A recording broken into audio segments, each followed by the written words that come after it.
I hear that all the time. People, it goes, will you speak my face? I'll pay you. Bro, like, why would anybody want that? It's like, is this a sick fetish? It's like a badge of honor or something, I guess. Oh, my brother! Hey, everybody, welcome back to my YouTube channel. And today we have a very, very special guest, Carlito himself. What are you doing, bro? Really good. Good. Today we're going to be taking a look at some of Carlito's coolest moments. So let's get to the clips. So our next clip is going to represent you and Bron Breakker. Now, I got to ask this. The spear that he gives, how impactful are those spears? Is he coming full force? Can you feel it? Can you feel it even before he gets there? It is scary to look at up close. I think it depends on how he feels about you. You know what I mean? The impact. This one was pretty intense. I remember just remember him running at me. I'm ready. And then all of a sudden he takes off in the air. I was like, wait a minute, what's going on here? Luckily I didn't have to do much on my part. Just all you have to do is get hit and take the ball. Yeah, just get go with it. Yeah. Just get go with it. And I played dead too. I just felt that's the perfect why move. You know what I mean? And he flew in the air. Yeah, he flew in the air. He was about maybe 6-7 feet before he got to you and flipped, he flipped. It's crazy. Out of all the younger guys that you've worked with over the years, who do you feel had the most potential? Who did you feel that was going to take it to that next level? There's so many guys right now, especially the girls. The girls are incredible. Different time, different era, especially during the Attitude Era. Yeah. And then the Ruthless Aggression Era. The women are totally different. Like I think like Io Sky might be the best, but not female wrestler. She might be the best wrestler. Watching her at WrestleMania go into that finish. Oh yeah. And that was a 3-way. Yeah. It was incredible. Her timing is impeccable. I am such a huge fan of Io Sky. It's just every single one of those women on that roster. A lot of them are can just go. Amazing. Yeah, amazing talent. It's crazy. And so entertaining. Yeah. So let me ask you a question. How do you feel about working with Dirty Dom? Dirty Dom. He's a rock star, man. That dude. Chip off the old block? He's the wall. Yeah, I think I can go further than Ray. I think this kid's got it all, man. And he gets the business. Yeah. You know, and he's humble. And just like me, he doesn't get his head too big. You know, he understands things. He knows how everything works. Mm-hmm. And I think there's great things coming for Dom Dom. Yeah, he's probably going to be one of the bigger stars in the future. No, I can see. I mean, you saw it right away. Oh, yeah, you see that right away. I mean, even in the very beginning, some of the critics did not put him over or give him the credit that he should have gotten. Right. But as time went on, he proved it. Yeah, I see big things for Dom. Hey, ladies and gentlemen, this video is brought to you by PRIZEPICKS. PRIZEPICKS is a daily fantasy sports games that you can actually play by your phone. All you have to do is go to the App Store, download PRIZEPICKS, and when you do that, use code TESTIFY. Play $5 and you'll win a free $50 with code TESTIFY. You can make your picks on the MLB, on UFC, and you know I'm going to make you some picks on the NFL when they come back. All you have to do is pay $5 and get $50. It's a no-brainer. Get in the game with PRIZEPICKS. Thank you, PRIZEPICKS, for sponsoring this video. Now let's get back to the show. Carlito, this is your debut with John Cena. Tell me, Carlito, how was it working with John? Oh, it was great, man. He was, it was easy to work with. This was pre-balding Cena, so very energetic and full of energy. It was always great to be in the ring with him. I thought he was ribbing me because he was so, you know him. We know him now. He's so nice, so sweet. Right. So we get in the ring, and the first thing he said, I think, is like a kick to the gut. I remember it was my first match, the ring coming in, and the first thing is kicks me to the gut, and I was like, oh, okay, wait a minute. This is, I thought, okay, he got me. Yeah. But then that was just the way it worked. I realized after, but I thought he was trying to, like the rookie haze me or something. Right. He was so nice, so sweet, and all of a sudden that first kick to the gut, I was like, oh, okay, he got me. All right. Yeah. Kudos to you. But no, it's just, after realizing that the next week and the week after that, yeah, that's just the way it worked back then. So now we're into the match. And now I believe, if I'm not mistaken, not only did you win this match, but this was your first title in WWE. Yeah, first title, my first night. Yeah, big deal. And I see that Cena had on the extended jorts back then. And I realized that. Now I can honestly say I didn't. You won fair and square. Yeah, I don't know what people are complaining about still to this day. I don't see nothing wrong with this. You know what I mean? Look at him. He's the one trying to cheat. Exactly. He's trying to distract the referee. Exactly. Whose fault is that? That's not yours. It's not my problem. I know them grabbing the belt. Exactly. Carlito's got the steel chain that has no idea. Right off the skull. I'll tell you this. I don't think I'd ever been as nervous as I was before coming out to this. Right. It was your debut match. It was my debut match. Or debut appearance. We're gonna see that. Yeah. Yeah. And that was a young babyface Carlito there. Babyface, no facial hair. None. Yeah. Yeah, that's crazy. Even the hair was somewhat tame. Somewhat tamed, under control. Yeah. A little more colorful, a little less gray, but yeah, nice. Now I gotta ask you, your gimmick, off the character, when people first saw you, did they compare you to Scott Hall, Razor Ramon? Right. I was being me, but what I didn't realize is until Razor Ramon's Hall of Fame, when they started showing this package, Right. all my vignettes before I debuted, they were all the old Razor Ramon ripoffs. Really? Yeah, if you go back and look I know at though. my vignettes, so the apple spit, in one of his videos, I forget where he was, but he grabbed, I forgot what the fruit he grabbed, but he ended up spitting on somebody. Right. And in mine, I'm at a fruit stand, and the guy's asking me to pay him, so I just grab an apple and I spit on him. But yeah, it was all, I don't know who, I guess, I don't know, was some lazy writing or whatever they said. Well, is it safe to say that maybe Vince ran out of ideas at that point? I guess, I think so, yeah. Like, it wasn't many Latinos back then, so, the only difference between him and I is that he can work, but other than that. I've been in the ring with you before myself, so I know you can work. So I'm not even going to go there. Now, if it was Booker T, I'd say Booker T can't work. Because Booker's always messing with me. I'm just joking to all the sheet writers, so don't start going crazy with your pens and saying that Devon's picking on Booker T.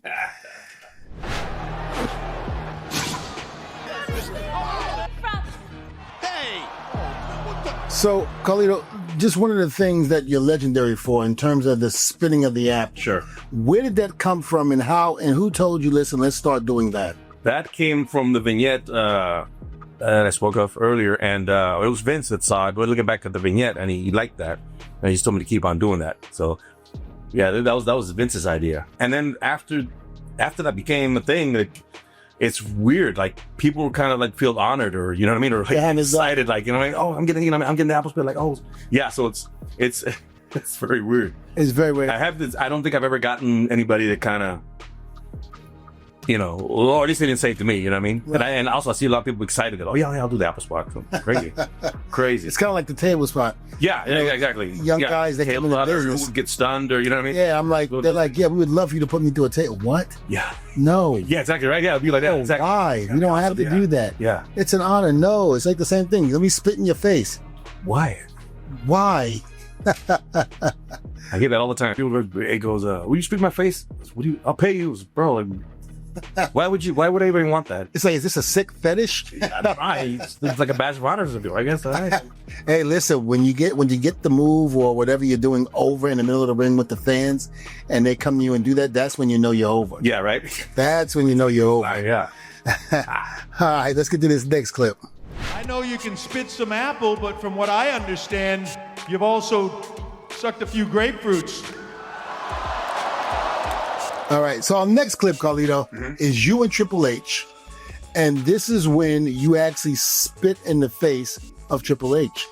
I think anybody that sees you take a chunk out of an apple is going to know what's coming next. It's what they're going to do after the situation happens. And there you go. That's not bad. Good spray. Oh, that was really good.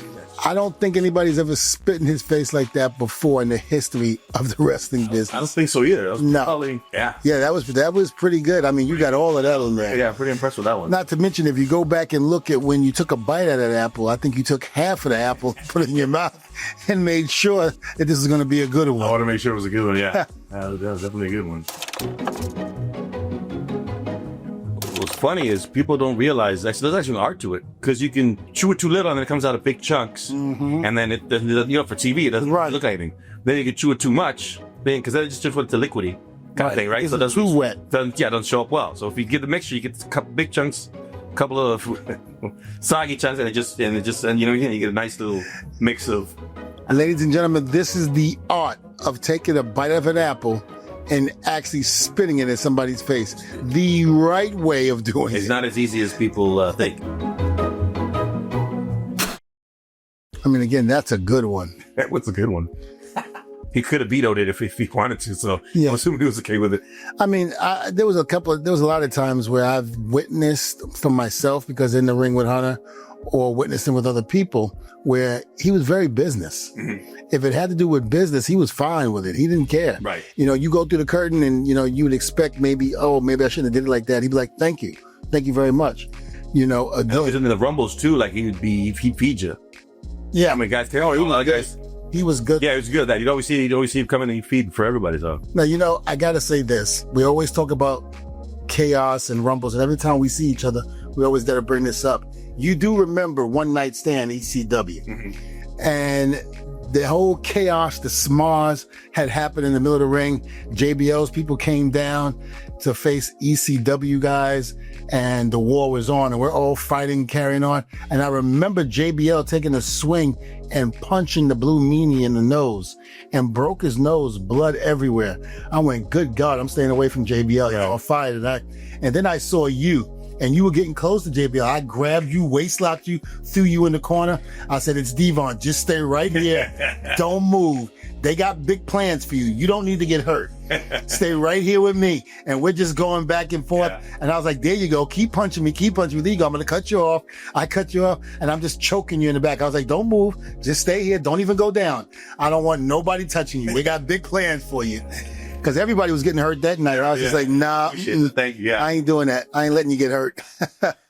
All right, guys. Now we're going to go to our next clip, and it's the Backstage infamous promo with Ric Flair. Let's take a look. Have you ever stopped to think that there's a reason why guys like you, and I'm talking about guys like you, are not in the main event? That's right, why you're not in the main event is because maybe you're a lazy, underachieving son of a bitch, lucky to be walking the halls of this building, lucky to be on the Raw roster, lucky to be here at all. Wow, he seemed a little hot there. It's a little hot. Yeah, I remember. I didn't take much. I didn't see it the way everybody else saw it. I didn't take much. I remember Nate talked about it to me. He said we would just anything went about me is with the passion he had. He said he was going through something, whatever, and that's what it came out that way. But God, I don't remember it being such a big deal to me. Right. That was the mentality from a lot of the old school guys. They thought that you should sit back and watch everybody's match, even though you have a 2 or 3 hour drive to the next town, and it's about almost midnight, and it didn't care. That was part of paying your dues in a sense, is what they wanted.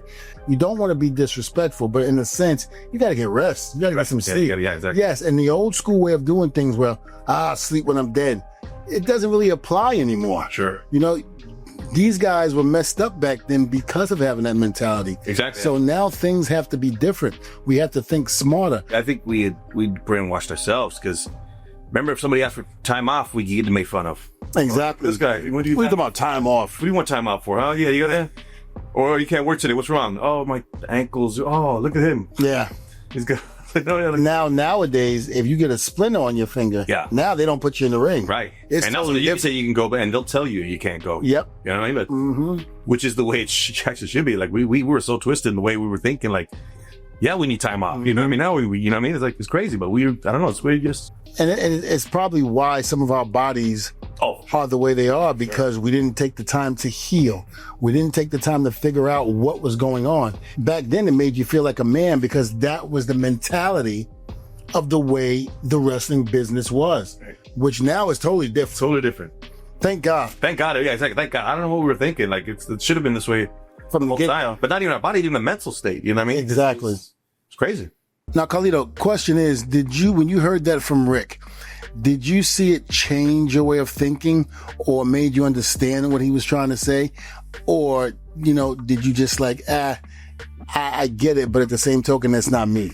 Yeah, this was towards probably close to the end of my first run. Like, I was already done with the company mentally. I was already mentally checked out. So I didn't, even if it was meant to be that way, I didn't take it that way, because I didn't really care. Right.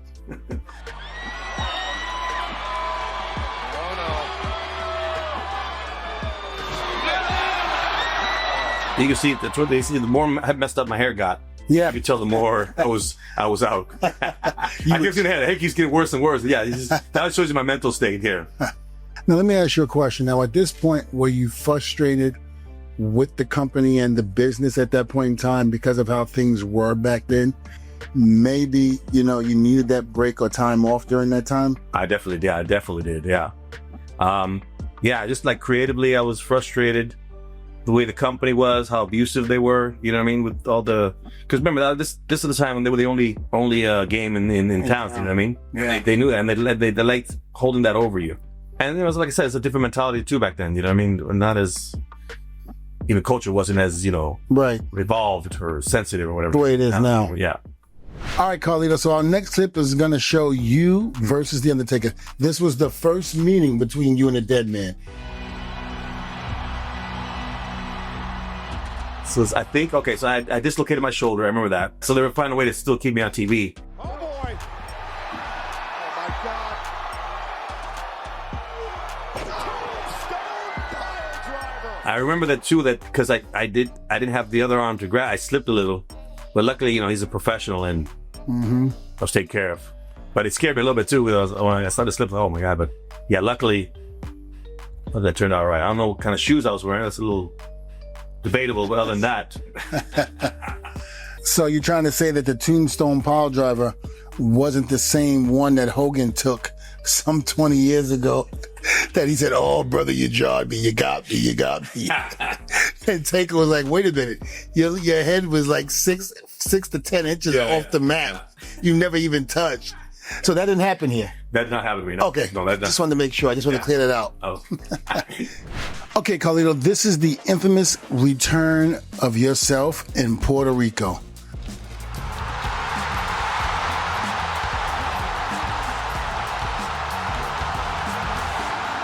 The place is losing their mind. Now, how pumped up were you here for this one? Especially after hearing all those people. Sure, yeah. It was fun. It was crazy, yeah. And, this cool thing is this people wanted to see this for, probably at least over a decade. They always wanted to see me back. So it was cool to do it in Puerto Rico. I think, even the office didn't think, I would get this reaction. Shirt came off quick. I said, I don't want to be on world television. So I'm gonna get it on TV real quick. Let's show my kids one day if I have to. I mean, excellent return. The fire was unbelievable. I mean, you could see how pumped you were. That was a fun night. I wish I fixed my hair a little better. I didn't realize I had a head hair. Other than that. Sometimes you ever take a bite of that apple and go, you know what? I don't want to spit it in nobody's face. I'm hungry. I want to eat it. No, because all I have is a couple on me. If I do that, I'll eat one first then. Yeah, how fast was the turnaround for you to come back? Because there were reports that you didn't want to come back. I don't know if that's true or not, but there were reports that you didn't want to come back. You didn't care to come back, and that, you were happy doing what you were doing. You'd have to ask Bad Bunny, because I'm sure it was as big as Bad Bunny and Damian Priest's idea for you to come back. For me to come back to this. So, yeah. Now, when you came back, I know there was some animosity with the office that you had with them. Did you see that soothing over? Did you see it smoothing over? Did you see you were able, maybe I could work with these guys and do it like I was hoping to. I think there's still some I think with Hunter, so still some from back in the day. There's a reason why I was gone 13 years, So I was hoping, so my goal was, I said, come on, I'm gonna be the perfect employee. Right. I'm not gonna plan, I'm gonna be on time, anything they do, and that's what I did. Everything was on time, anything they wanted me to do, I did. I didn't complain, and I didn't suck up to anybody, because that's just not my style. But I just said, look, I'm gonna just be a professional, and hopefully, that, I guess, Hunter still not a big fan of mine, so it's, and it's not a hit against Hunter, it's just he's the guy in charge. Like, if I was in charge, right, I would have my people. I'd have my people I like. Mm-hmm. There's people that wouldn't push, there's people that push, you know what I mean? So, it's just, he's the one in charge. So, you got to go with who's in charge. If they're not a fan of yours. Right. Now, was there ever a full explanation of why you weren't no longer there? The contract ended, and they decided not to renew. And, it was like 2 weeks. It was 2 weeks out. And I never went to them. They never came to me. And so, they come like 2 weeks now. You don't have to come to the Raw or whatever. I'm like, bro, at least I'll just, I'm a professional. Right. I don't like that like, they said, bro, I'm a professional. I'll come in I don't care. And I'm not going to come in whatever, And if I know it's a live show, so you want pre-tape my stuff. So I don't go AWOL or anything, but I'm a professional. Treat me like a, like a mark or something. Right. I'll do my job and yes, whatever. it's not like at the end of the world either, you know? So it's like, treat me like a jade. And, that's the sad part because, you want to be professional and then there's other people that don't want to be. Yeah, I get that too. But I mean, at least, unless you're giving me that, I've been around this business. I'm about to say, you've been around long enough. Yeah, you think you're your family's been in WWE the whole nine. Yeah. So the respect is like almost should have been there. Yeah, it's not exactly. That's why I felt a little disrespected. Like, bro, like, you're just, it's fine. Like, it's not a big deal. Now, are you back in Puerto Rico wrestling or just doing No, I'm just doing my own thing now. I go back when I can. Every chance I get, that's my island, that's my people. So yeah, whenever I get a chance, I'll go back. I try to go every couple of months if I can. Okay. I'm gonna go back in I think August 30th for the big anniversary show. Right. I try to always make that show. So yeah, I'll be there. But then for that, I'm just out and about. Now, do you ever see yourself maybe returning for a third run with them, WWE? I don't have a third run, but I would see myself like you guys coming in and out. You know what I mean? I could see myself stuff like that coming in, whatever, especially like that's, I don't think there's any heat, right? I think at this point in the stage of our life, we don't need to have a full run wrestling. I think vignettes, things like that, small increments of things that we can do that not only would get over, but the people will be entertained. Sure. And it's kind of like, okay, we don't need to have what we did in the first run, all that wrestling and doing that. We just go in there and be us. Right. Be the characters that we created and made famous. Right. That's it. Right. And I think your character is definitely one of those that could do that without skipping a beat. Yeah, sure. I mean, I enjoyed watching you. It was a pleasure watching you. It was also a joy to protect you in the ring in 2005. Appreciate that too. But, it was really good. And I was glad to be able to say that I knew you as my friend and my coworker. Right. It was really an honor and a pleasure to be with you. And I'm not just saying this, because you're sitting in front of me. I've said this before many times in countless interviews when your name was ever brought up, because you really were a true professional in every sense of the word. And I honestly thought and said publicly as well that I thought maybe the company at times didn't give you the ball the way they should have, because we all know that certain people within the business and within the company sometimes has their people that they want to push and do whatever they want to do. And if you're not in that mix, then sarah. Yeah. I think I'm not the first, I'm not the last. It'll happen to a bunch of people. So it's been doing it before we came into business, and it'll be there. It is what it is, man. So, you wasted energy thinking about exactly stuff like that, Just it is what it is, man. Well, Carlito, thank you very much. Hey, how's your dad doing? He's he's up there in age, you know what I mean? Right. He's still kicking, you know what I mean? But he's slowing down. But I mean, he's still here, man. Ray Carlos Colon, I mean, I had pleasure working for him, a complete gentleman again. Now I know where you get it from. And I had a pleasure of working with your brother and your cousin. Yeah. And the great thing about it was I produced so many of the matches that sometimes when they weren't wrestling, I'd be like, hey guys, listen, you guys got 10 minutes, you're over. They'd be like, no, we're going home. We were so no, you gotta do wrestling, you gotta work today, you gotta work. I don't care if I'm going over now. I'm going home. No, we're going home. We're going home. It sounds like that, yeah. Carlito, thank you so much for being on the show, my man. It was an honor and a pleasure. Thank you. Appreciate it. A true scholar in every sense of the word. Thank you, man. Thank you. All right, everybody. Thank you for this episode with Carlito. And we had a great time going over his greatest moments. Not a dull one at that. It was truly a lot of his greatest moments. So thank you for joining us. Please like and subscribe down below for your comments and get the word out about the Devon Dudley channel. And know that when we're here, not only do we get the tables, but we also testify. See you next week.